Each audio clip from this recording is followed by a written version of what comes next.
So, baka ma-revisit yung question of jurisdiction at palagay ko dito, it could border, kasi the issue of jurisdiction is legal.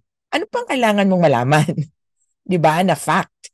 Um, Defense, nagsabi na sila ano ang health situation, ito yung hinihingi namin, although redacted. Nagsabi na yung yung prosecutor, nagsabi na rin, I think, may gusto dating mag-expert hindi man expert witness, amicus curiae. Ni-reject ng judges kasi too early. So di ko alam kung pwedeng i-disclose, pero actually, it's an Asian institution. Pero I would think that there are several other groups that would want to weigh in on the issue of jurisdiction. Kasi legal siya eh. Ang tanong, meron bang jurisdiction o wala? And the facts are already there. There are no new facts that you would need to decide the case. Sa paghingi nila ng postponement, palagay ko between August 18 and September 23, itong judges will decide on it. Kasi you cannot proceed with September 23, di ba? Kung wala palang jurisdiction.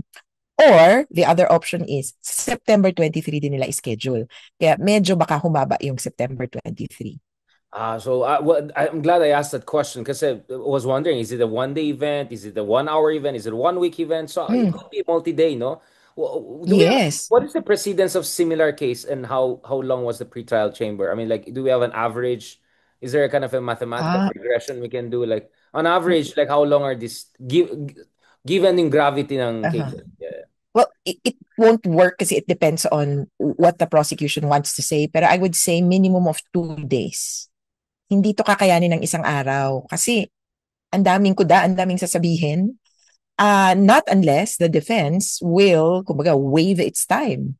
At sasabihin lang nila, okay, we will, kumbaga parang, sige, nasabi niyo ng lahat.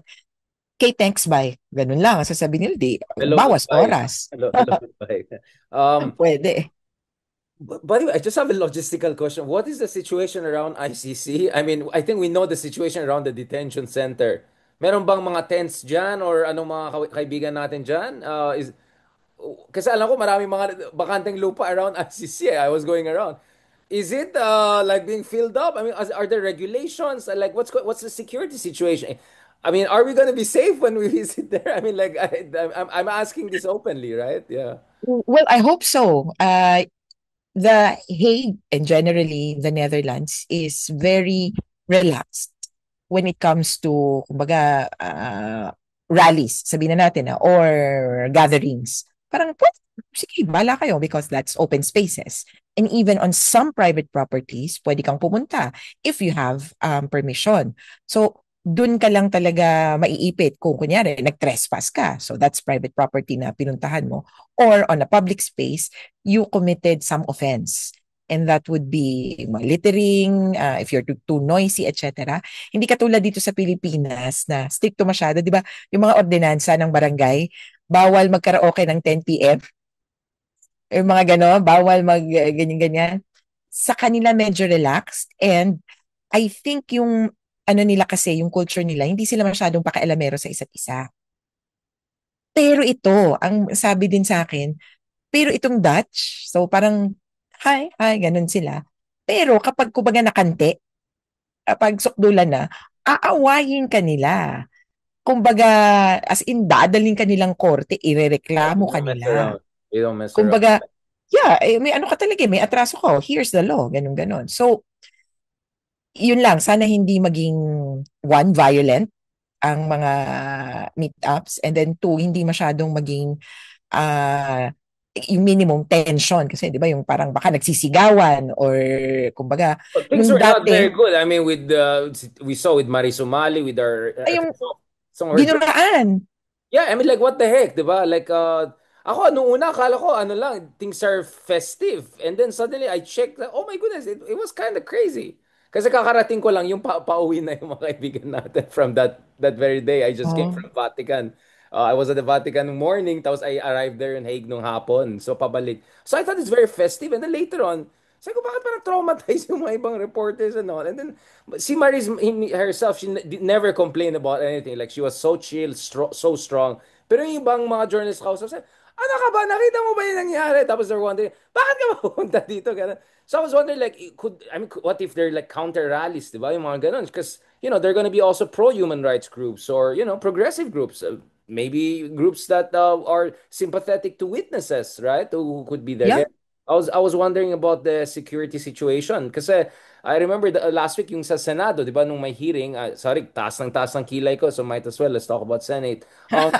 Yung bigla may dumating na maliit na grupo ng mga supporters ni Digo, Duterte, Duterte. Akala ko nagpapatawa sila. They're like, no, talagang Marcoleta, ganyan, ganyan yung mga Tapos, immediately nakita ko, biglang dumatdagdag saan yung mga pulis. Like, they just came in like a military. Nagpanic yung pulis. Akala nila magkakaroon ng gulo. When I think people were just like, just taunting each other, but nothing serious.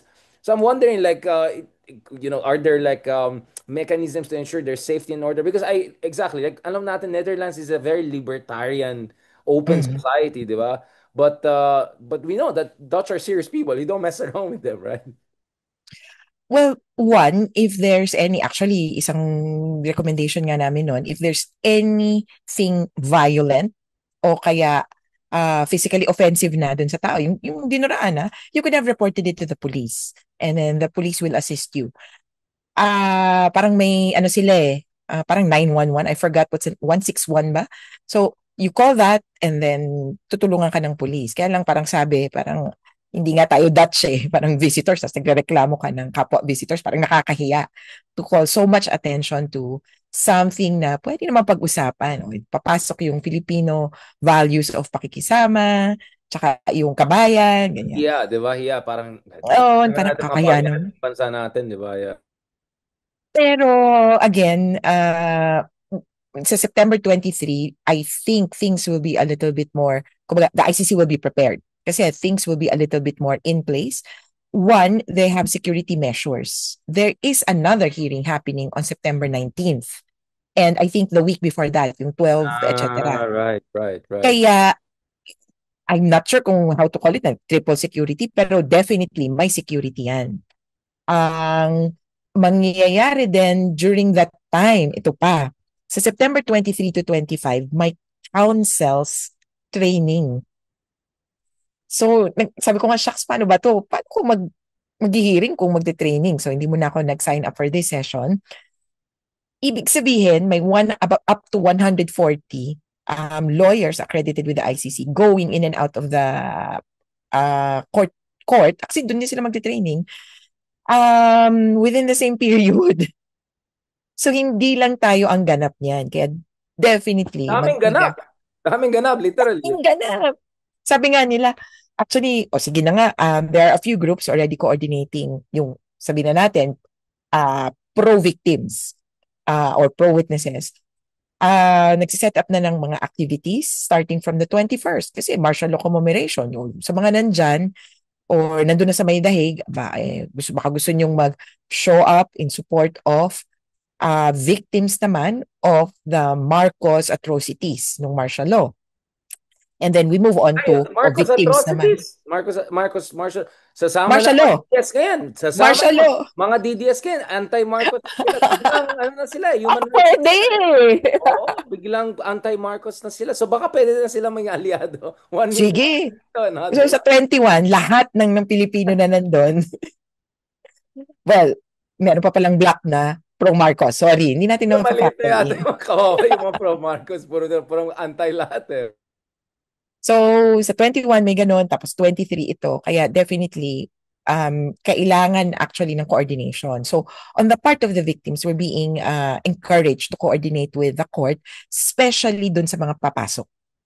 Maliit lang yung gallery. Naku, sabi ko nga, kung baka mamaya, kasi maliit lang yung gallery. I think this is what you can see online. If you search for the ICC court, tapos may gallery sa taas yon, ang sabi sa akin, they will divide it into three parang general areas. One, yung mga supporters ng accused and the family of the accused or the suspect. And then the diplomatic community. And then the victims or supporters of the victims, NGOs.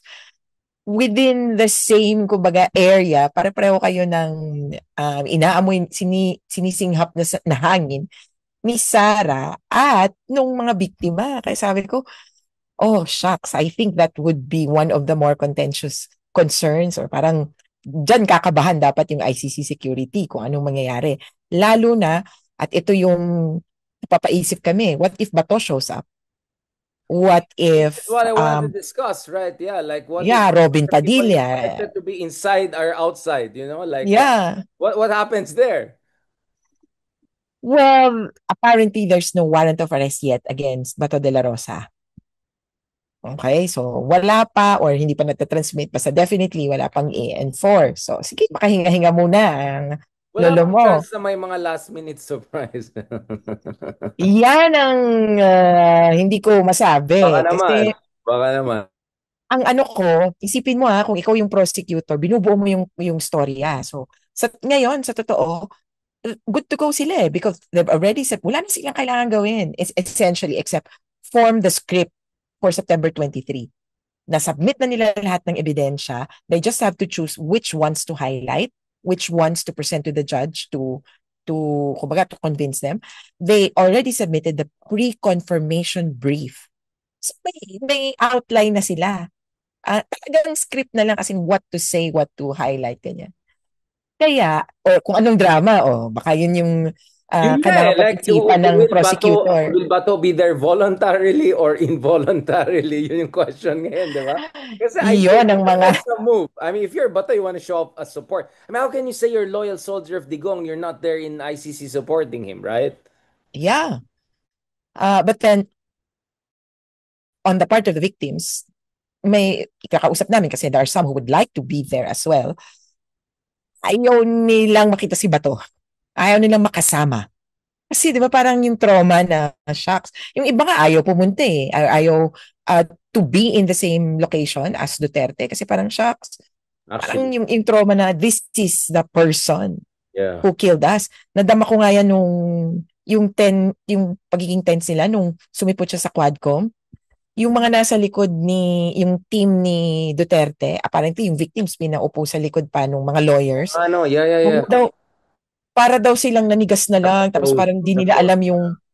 alam yung puso daw nila parang, ano to, lalabas na ng rib cage nila na parang hirap na hirap sila na kung kasi yung parang ito yung may kasalanan, yung galit mo, yung kaba, talagang sasabog ka. Buti na nga lang sa attorney, di namin alam kung anong gagawin namin dito. Buti na lang natatakpan daw sila. Kasi kung may iba, nakita ko nahagip ng camera, hindi mo maipinta yung mukha lalo na kapag nagsasalita or lalo na kung may magde-defend sa kanya, parang, to, ano to? Parang gusto niya i-deny na merong namatay.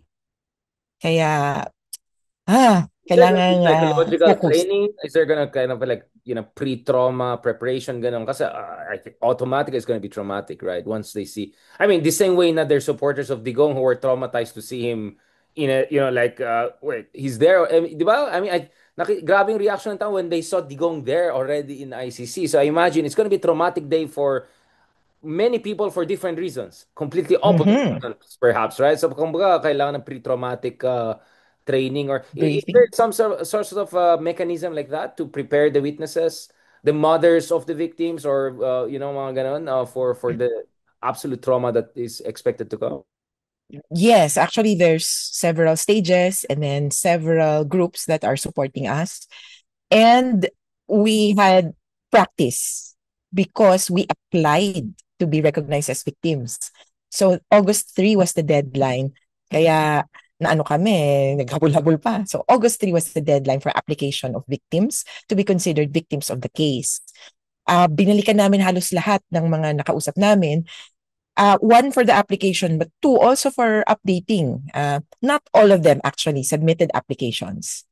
May ganung angle din kaya Ah, I hindi see. to 30,000 na ang nag-register. Kasi yung iba, ang attorney, kinakabahan ako kasi yung pulis na tumira, yung pa rin yung pulis sa amin. Yeah, So yun pag din. nakita nila na wit mag yung term pa nga nila mag-witness ako, mami, hindi nga kayo mag-witness. So paliwanagan na naman.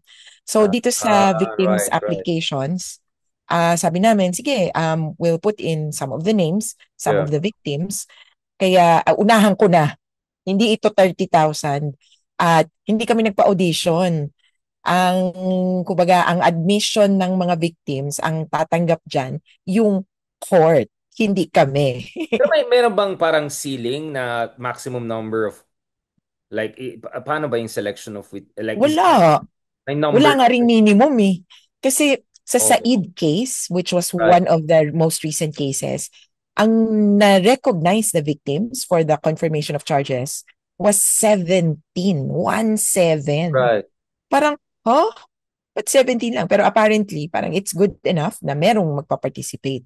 Parang And then, representative sample, meron ba silang ganun parang well, may wala rin ganun. Baka mamaya, yung mga expert natin dyan na statistician, mag-compute-compute. Hindi I rin don't know. ganun. Like I don't know. Is there like a method to? Wala. Okay, I'm just trying Well, to as understand. long as you are a victim, kahit nga mag-isa ka lang, I am a victim, I represent the interest. Yun yung mas importante. And then, may atraso din kasi itong ICC. May kulang sila. Dati ko pang sinasabi to, yung July 4, maglalabas na dapat ng document containing the charges. Yeah, we were discussing that last time. So what's the update Yeah, on that? hindi There's no nila update. nilabas. Feeling ko masyadong malaman that it would be impossible not to kumbaga, not to know who you are alluding to. One could be other perpetrators. The other could be So masyadong witnesses. leading, ganun. Masyadong ano. Baka, I see. I kasi see. nag-follow up kami the week after. Right. So parang sabi namin, meron na ba makikita namin? That was also the time na due yung pre-confirmation brief. Meaning, they're almost ready. Sabi nila, waiting pa rin for the public version, yung may redactions. Diyos ko, sabi ko, Agosto na, wala pa rin ba? Pero baka kahit may redactions, medyo leading pa rin eh. I think it's still Yun na nga eh. Kaya yun yung feeling ko na hirap sila na nagiging i-redact. sorry. Kasi we're going to the Senate soon. Nagiging sui generis ba itong case na ito? I mean, I know this is sounding like the impeachment and the whole forthwith thing, but is this becoming a quintessential case, if I can put it that way? Of course, any ICC case is really quintessential para umabot ka doon. But could this be the quintessential of the quintessentials? Yes, I think for the Filipinos, this is one of the few cases, and actually the first case na merong mananagot na mataas ang posisyon. Sinusubukan natin dito sa Pilipinas. Wala naman tayong napapanagot. Meron ngang nahatulan. Kaya lang, sabi, ay magnanakaw yan. Pero hindi namin, we cannot hold him criminally liable. Nasa kanya yung pera, kaya ibalik na lang yung pera, pero hindi siya guilty. O, di ba? So parang, para sa Pilipino, walang hustisya dito at hindi mo mapapanagot yung pinakamatataas. Meron kang na-guilty na eh, meron ng conviction. At kumbaga, magsiserve na lang talaga ng sentence. Of course, hindi pa final. Pero dahil nanay siya ng kasalukuyang presidente, edi wala. Sitting pretty pa rin siya. Kaya parang, Parang kailan akala ko rin. magkakaroon? Parang well, speaking of that issue of accountability, kanina lang, ito, mahilig mag-blind item sa akin eh. Ito si Cayetano, kakalabas lang yung interview niya. Latest interview with Tito Boy, parang ang dami nilang series ah. Hmm? Sabi na something like, you know, when the impeachment got archived, whatever that means, diba? Sabi niya, talunin nyo na lang sa 2028 elections. I mean, isn't that a very troubling statement na accountability apparently is a cyclical election thing? And it's not like our elections necessarily correct mistakes. Like, if anything, parang na-empower pa nga yung mga most problematic elements. Do we need to even name names, right? I mean, that just tells you how problematic our situation is when a senator can so freely Yes. say, talunin na lang sa 2020 elections, and this is supposed to be a senator judge, meaning completely impartial.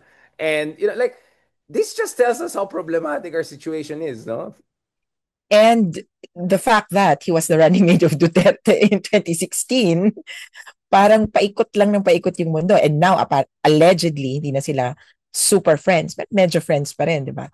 Kaya, pumapasok dyan lahat. Political dynasties, yung transactional politics sa Pilipinas, and yung konsepto na, lahat naman ng tao corrupt. Lahat naman yan, kumbaga, kukuha sa kaban ng bayan. Ang tanong na lang, kumbaga, kung kayang palampasin, kaya mong sikmurain. 600 million lang naman. Di pa naman billion eh. Hayaan nyo na. Parang, ang hirap din kasi, si Marcos nga ilang billion yung parang pinatawad, quote unquote na lang natin. Tapos almost makakalimutan na natin. At yun yung laging problema Eh, natin. hindi natin Ang dali, makakalimutan kasi mga DDS nang kasama natin in holding Marcos dictatorship. aba, Dumami sama-sama tayo. tayo. Mga anti-Marcos dictatorship. Like, I mean, what work, September right? 21. Exact. Then September 23, sa kabila naman tayo. And like, oh, ano pa, magre-reshuffle na naman tayo sa kabila ganun. Tapos magkaganon-ganon, magka-converge.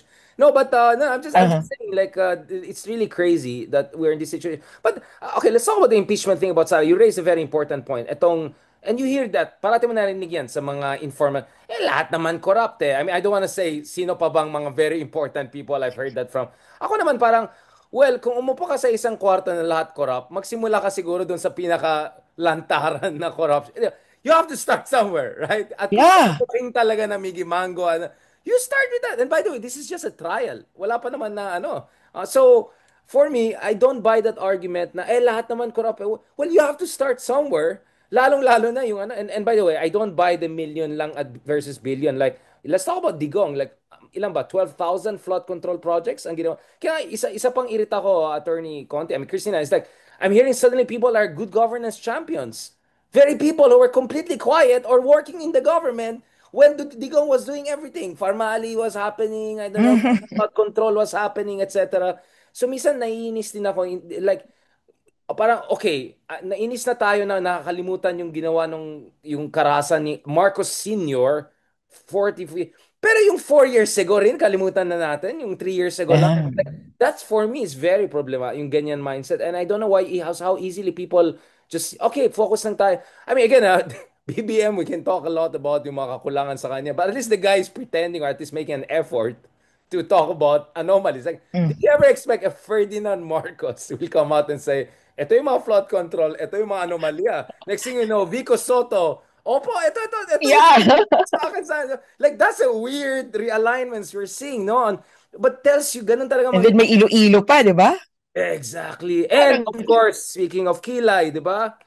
I think Attorney Makalintal, nagsampa na ba siyang kaso or something? I think you have clear rules na you cannot get donations from people who would raise serious conflict of interest issue. I mean, what is your read of what's happening in the Senate? I mean, as a lawyer, when you heard luminaries like, actually, I didn't hear Robin Hood Padilla at all or Bato, but I don't know, Mark Oleta, Cayetano, Chizo Scudero, like, how do you feel about, the level of debate, the appreciation of accountability questions? How did you feel after watching that? Because I had the misfortune of being there in the Senate when that thing was oh, happening. Yeah. well, as someone who watched through the impeachment trials of ERAP, and then later on we had Corona, yung era na yun, Mercedes Gutierrez, parang ang layo ng mga nangyayaring, and then clearly, uh, actually, itong hirap din, ano, pero people are taking sides. And we're talking about personality politics. Am I pro Marcos? Am I pro Duterte? Losing sight of the, kumbaga, principles.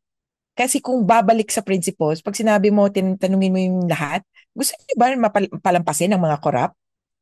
Wala dapat papayag doon. Sasapakin ko yung sasabihin, oo, palampasin natin, 600 million lang naman eh. Siyempre, hindi pwedeng ganun-ganun ang sabihin ng senador. Kaya lang, syempre, gagawa sila ng ibang reasons, gagawa sila ng ibang palamuti. In the same way that they have evaded, kumbaga, yung pag magkukubli ka, that they have evaded going all out. Of course, there are some who are already in a particular camp. There are some who have evaded, kumbaga, going all out towards a particular group or a particular entity. Kaya, sabi ko nga, parang wala bang, na-miss ko, sorry, si Miriam Defensor Santiago, na parang kagalit niya lang lahat ng tao sa mundo, lalo na ang mga bobo.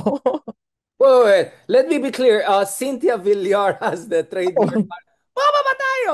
Actually, we're thinking, gagawa kami ng show. Tapos, alam mo yung parang yung ano, may ganon. Kami naman, baba ba tayo? Baba ba tayo? Pwede ba namin i-trademark yung boses ni Cynthia Villar sa ano namin, radio show? Oh no! Ano ba legal process? Like, we'll get yung mga top quotes ni Cynthia. Baba ba tayo? Tapos gagawin na lang, parang yung mga may ganon. Kailangan ba? Tsaka research. Ano ba Research! yan? So I think Cynthia wanted to pull off a Miriam defensor, but it kind of Hindi. didn't work. Like it didn't work. Kasi yung stupid Hindi. is forever, di ba? Yun talaga yung tatak ni Miriam defense. And I did work with her. I mean, she really goes to subject matter experts. Like for instance, she wants to Yes. do a speech on a very specialized topic. Sabi niya, oh, sino pinakamagaling sa Philippines on the topic? And by some chance, it was one or two Mm. topics she reached out. So Mhm. that's one of my proudest moment working with really finest mind. Although of course I was not happy when she ran with BBM and of course there's a Marcos connection that but tayo naman hindi naman tayo cancel culture, di ba? We look at people in kabuuan, di ba? Speak Well, sabi nga namin, yeah. si Miriam Defensor Santiago, you would have to appreciate nung kalakasan niya, hindi nung kahinaan niya. At nung Oh yeah, yeah, kalakasan yeah, niya, yeah, yeah. Yeah, yeah, absolutely. talagang, kumbaga, kaaway niya based sa politics, not on personality. Kaya yun naman yung ma-appreciate mo. And kaya yun, just to go back to the impeachment, walang ganon. Someone who will put clarity na and call out all the bullshit na parang, dami mong sinasabi, pabor ka lang naman kay ganito. I mean, you would imagine her saying that now na, ang dami mong excuse, gusto mo lang naman talagang i-absuelto. Bottom line, sabihin mo na. So, I Well, guess yun lang everybody's, ginawa ng kabila. In fact, even sila Justice Ascuna, Justice Carpio, parang bina-blind item, if not directly, inaano ni Cheese at Cayetano, di ba? Ayaw lang yung kaya na Tapos, ano pa ni Cheese na, nung panahon na ganito, di ba, yung panahon niya, congressman pa si Cheese, kayo, ginanon nyo kami, which false information. So, I had Justice Ascuna on my show, clarifying, no, we didn't. We pleaded with the Congress back then. So, dapat Justice Carpio saying, well, this is a question of accountability. What are you talking about? So, yes. I think the other side is like that. Ang problema is, I mean, konti lang kasi yung opposition and then I don't know how to even put so Yeah. and Ang, lack ang contradiction. problem natin, Yeah. so maraming good points, but they're not being voiced by any of the senators. Or, well, but only a few of the senators. And technically, ano lang tayo, sausaw-suka lang tayo, salingkit lang tayo dito sa impeachment eh. Ultimately, who would speak about the impeachment? Yung mga senator judges. Sila ang magpapasya, sila ang mag-archive niyan, sila ang mag-ano. And helpless tayo in a sense. Unless, kaya medyo na-curious na rin ako sa mga impeach ganito. Ang hirap naman nito. Parang Rex Bakan. Katulad ditong Las Cañas, just to go Uh, back to an earlier point, ang hirap nun na resbakan kayo ng resbakan. I have a few cases like that, lalo na yung mga land cases, agawan ng lupa, kakasuhan kita ping-pong sila. ganito. Tapos, Ping-pong ang tawag ko dyan eh. pingpongan, tapos, ay nako, parang gusto silang pag-umpugin ng judge. Actually, sinabi niya nga, what will it take for both of you to drop all your charges and kumbaga, gusto mo makulong siya o makulong ka din, ganon. So, Magsama na kayo para sa matapos isang. na. Magsama na kayo dyan ba? Para kailangan si Cynthia talaga yan. No, no, I mean, Well, for me, yeah, I mean, honestly, people are even talking about abolish Senate. Di ba? Yung mga ganun ng mga yeah, kaibigan natin sentiment.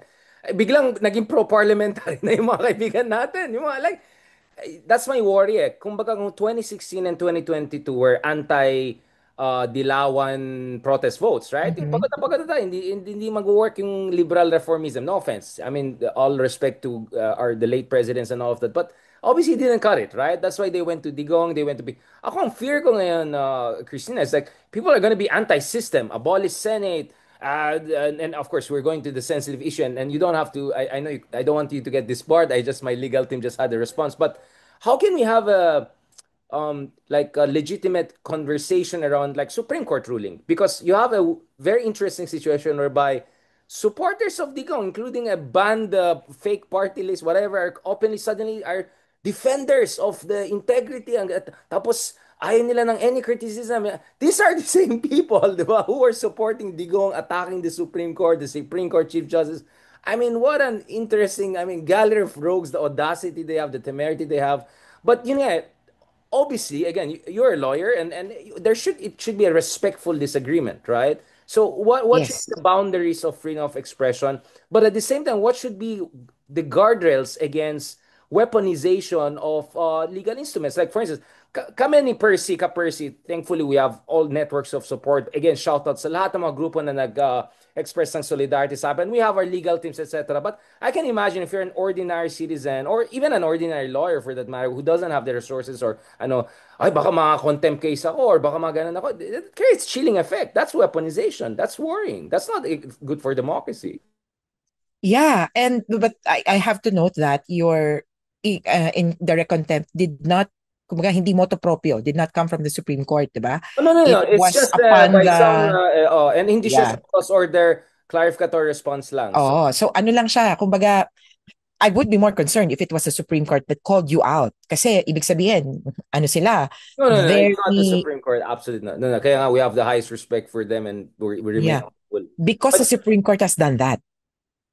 to Has, lawyers especially, right? To lawyers. oh, to a private individual, Lorraine Badoy, for red tagging judges. So, kumbaga, medyo Hindi, okay lang. abante Tama sila lang. dyan. Tama lang. Agree ako. Yeah. So, medyo abante sila dyan. Kumbaga, proactive even. And I remember there was this one lawyer who was also called out during the time of the anti-terrorism law oral arguments. May sinabi lang siya, tapos kinall out siya. And parang very peculiar yung circumstances. Parang, ha? Ang dami kayong abogado na nagsasabi, pero siguro Yeah. sinampulan. In this case, and I guess even for the Senate and kung sino mang institution ang gustong atakihin, ang klaro lang naman, yung violence. Do not call for violence, do not incite to violence. And yung nabanggit mo na kanina, it's respectful disagreement. Kumbaga, I beg to We're allowed differ. to, right? And we're allowed to talk about Yes, facts of definitely. appointment or whatever. Like, these are, I mean, like, last time I checked, we were allowed to do. So, kaya I would say yung contempt sa inyo will fall through. Wala yan. Kumbaga, as long as it's one qualified and it's not violent. Laging may ganun eh. Is it a clear and present danger to the Supreme Court or to any institution for that matter? No, Tapos, what I was may referring to, attorney, was not the Supreme Court, but people the using Senate. existing. No, no, no. I'm talking about like Ah, yung mga pro-Duterte elements weaponizing contempt ah, petition to silence. So no, ako I have we have hopeful and confidence. I'm talking about yung mga tao na biglang dating pro-Duterte obviously, and then suddenly now they're taking up the cudgels. Parang hello, I think the Supreme Court is more than capable of defending themselves. They don't yeah. need especially these kinds of people. So, nevertheless, it could create a chilling effect, right? I mean, like in general, Yeah. how can we push back against weaponization of legal instrument by really anti-democratic forces outside the government? Obviously, I'm talking about now. Yeah. Well, one, if there are cases already, kapag naka-file na, syempre, una muna, hypocrisy. Ipokrita yung mga ganyan, no? Ganyang galawan. Pero kung meron ng charges, you face it head on. Ginawa na natin yan dun sa mga, kumbaga, defensive cases or defensive stance. Like in your case, wala eh, nandyan eh. So, kailangan mong kalabanin. But, and this has been showcased by Laila de Lima just yesterday ba? You fight back. So the counter-offensive is very important. And yun na yung pinaka, alam ka naman sapukin mo, di ba? Naging violente ka na rin. Pero yung counter-offensive mo in a legal manner, in a legal platform, is to file charges, counter-charges against them. Unfortunately, in this case, yung tukol dun sa in contempt, may isang araw parang pinaproblematize namin yun. There is no, meron kasing tinatawag na malicious prosecution, which you can use in Laila de Lima's case. Malicious prosecution and machinations. So machinations, incriminatory machinations. It's a crime to do so na mag-file ka ng mga peking kaso, etc. Pero yung contempt, yung indirect contempt, medyo hindi natin alam. Kaya actually in your By the case, way, may counterpunch kami ng legal team namin. Don't worry. okay. And hindi ko naman sinasabi na ChatGPT yung petition laban sa amin. But anyway, we have a counterpunch. Don't worry about Yeah, it. okay. Pero You're yung not gonna punto be on dyan, defensive alone. Yeah, yeah, yung absolutely. punto dyan, I think it would be the institutions, yung mga magde-decide, na in a better position to call them out. I've had one case against me dati, na kasuhan ako ng amparo petition kasi meron daw ako, kasama ako dun sa mga nag-recruit ng missing minors, quote unquote. Right. I remember So that. kinasahan ako ng amparo, nakarating sa Supreme Court. The decision of the Supreme Court thoroughly rebuked the petitioners. Bato? gamit nyo sa sa amparo. Wrong na wrong. This was the case of Ferdinand ba siya? Topacio. That's why I think he hates me and he doesn't want to be in a show with me or in Ka any. nag-iisa. Wow, that's a compliment. Takot pala siya sa... I know. And kasi naalala ko tuloy yung sa Bilyonaryo. So I was there a bit earlier.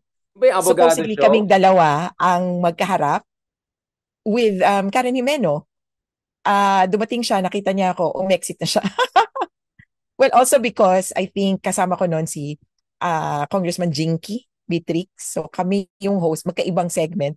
Ang lumabas tuloy, kami yung naging magkasama sa segment. So anyway, Uh, thoroughly rebuked take it as a yung compliment. Sabi niya, badge petitioners. of honor when you are irritating the wrong people or something like that. Yeah. Anyway, yeah. Anyways, without giving more airtime to certain names and person, hindi ko nga mention yung mga nagkasama, even not worth even yung mga... Anyway, last part, I want to ask like, so anong how to keep the fire going. Obviously, on your side, you're doing all the fight on the ICC front, and that's very important. And obviously, next month, everything will be about ICC, about Digong, etc. Um, but as far as the fight at home is concerned in terms of accountability on all, how to keep the fire, how to keep going. Kasi maraming nadismaya sa nangyari sa Senado. Mhm. There are many people who are not necessarily happy with what's happened with the Supreme Court. Although some are hoping that maybe Supreme Court, in light of multiple MRs and certain factual clarifications, may revise. But again, no one is betting on that at this point. Many people are still skeptical. But having said that, uh, how do you think should the progressive groups move forward and keep the fire of fighting for accountability? In as much as you are doing everything right, everything you can do in your power, dun sa ICC front naman. Well, this is trite, pero always unite. Always find common denominators, common concerns, and common actions. Kaya ako, I'm very kind of fond of bringing together yung different groups in parang alliances. Yung tama na. I forgot what it means, pero yung tama na is for accountability. So the tama na alliance, narinig So ko, yung they're A, yung calling for accountability, I suppose. You know, like, yeah, ang daming di ba? So, really, yung sa dami A, right? alliance. Oo nga, So, alliance and then accountability. Yeah. oo. So they're calling for several meetings. And the alliance one alliance I'm part of, yung Duterte Panagutin Network is also meeting next week. So siguro doon interesting kung paano ito naman din sabi ko nga, minsan, ang nangyayari din, you just interface the activity. So, this group has an activity, this other group has an activity. Maybe we can support each other. Hindi naman sa ika-cancel yung either, pero we just go on. And at the end of it, have one common activity. So, excited ako na in September, maraming opportunities for coming together. Whatever your political kumbaga, history, background, or There with yung DPS currently, 121. ha? 21, 23, yun nga. 21, magkasama na tayo ng mga Tapos DPS. Ano biglang, ba yan? oh, pero basta, ako, unity, sige lang kung anong, sinong makasama mo. And I am especially thankful. Palagay ko, nag-ano tayo, nakakatagos din naman kahit paano. Minsan may lumalapit sa akin. Nasa elevator nga ako minsan. Attorney, parang nag-e-errands ako. Parang, ay, hello po. Parang naka-ano pa, naka-jogging pa siya. Hello po. Paano ako magbibigay ng suporta? Na-appreciate ko Oh, yung mga ganun. Yung kasama ko sa jeep kanina, ay attorney, kala ko nga magko-consult eh. Parang, sige lang po, kaya niyo yan. Yung ganung pagpapakita ng suporta in, kumbaga, kung anong kaya nyo, sana in the end, right. mag-turn out na you can also physically show support. Show up when there's an activity, kung may manawagan ng People Power 3, People Power whatever, show up. At yun yung iniintay actually ng marami after the Senate activity, ganyan.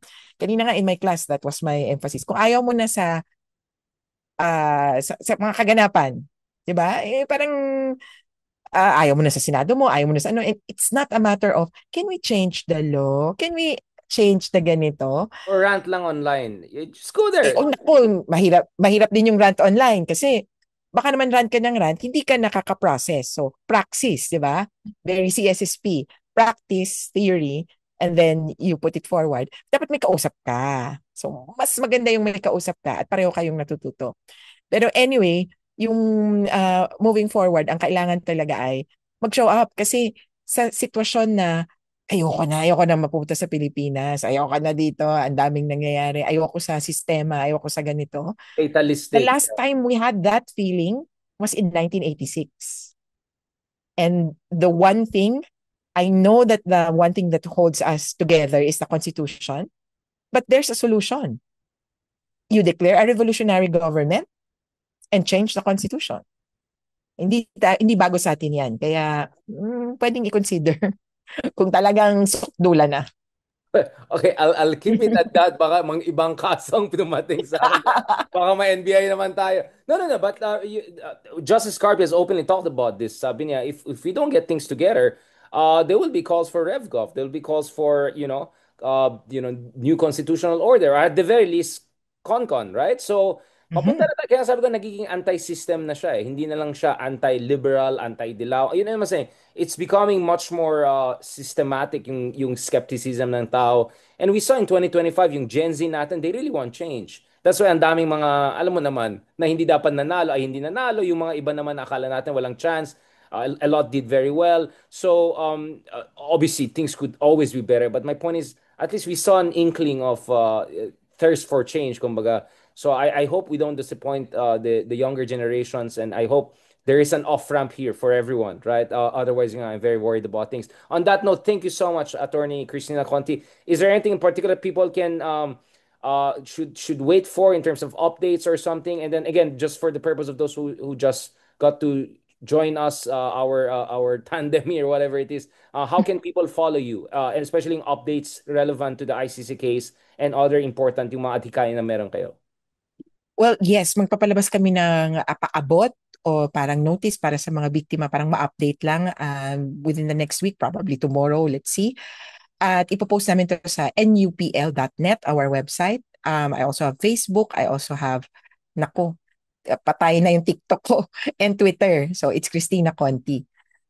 Pero hopefully we will be producing more content, especially as coming into September, ang sabi sa akin, naku, you focus on the ICC. Kaya nga, sir, actually, I know that you have a lot on your. Pero ako naman kasi style ko, if you push me back, I double down, right? Yung parang, you wanna harass it? I'll give you even more. So feeling ko minsan, pagka ganun ka rin siguro, pag parang inaano ka sa ICC, hindi, involved din ako sa impeachment, involved din ako. Minsan kasi it's being involved on multiple things that allows you to keep the momentum, di ba? Kaya kahit may konting setback ka dito, may panalo. Ako, usually, yun advice ko, like, para hindi ka mawalan ka ng ano, be active on multiple fronts. Obviously, one should be a core advocacy, and then other ones should be the branches. But sometimes if you have setback one, you can have gains here, and minsan you can synchronize them. So I think I don't think I'm being unreasonable when I ask you about yung mga because accountability cuts across, 'di ba? Hindi lang yun Yes. yung EJK issues. It's really about corruption, everything else. So on that note, thank you very much, Attorney Christina Conti, for not putting yourself and us in trouble more than you are. And please focus on your ICC issue. And looking forward to catching up with you, God willing, in person naman, and also of course with other relevant folks to also cover the big things that are going to come next month, God willing. On that note, thank you very much, Okay. and talk to you soon. Salamat po. See you. See you in the ICC. God bless.